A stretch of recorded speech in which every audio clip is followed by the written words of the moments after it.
বিসমিল্লাহির রহমানির রহিম। আসসালামু আলাইকুম।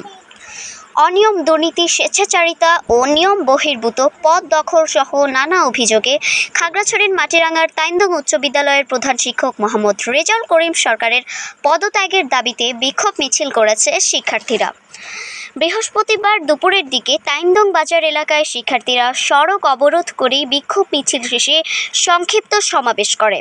এতে প্রধান শিক্ষকের অনিয়মের দুর্নীতির কথা উল্লেখ করে শিক্ষার্থীরা জানান, তাদের কাছ থেকে অতিরিক্ত ফি আদায়, বিনা রসিদে অর্থ আদায়, ভুয়া বিল করে টাকা আত্মসাৎ সহ নানা দুর্নীতির অভিযোগ করা হয় তার বিরুদ্ধে।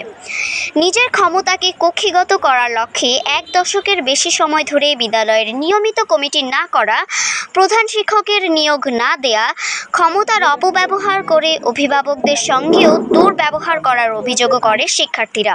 এ সময় ছাত্রছাত্রীরা দফা 1 দাবি 1 রেজাউল স্যারের পদত্যাগ ও রেজাউল স্যার স্বৈরাচার, এই মুহূর্তে স্কুল ছাড় সহ নানা স্লোগানে প্রধান শিক্ষকের পদত্যাগের দাবি জানানো হয়।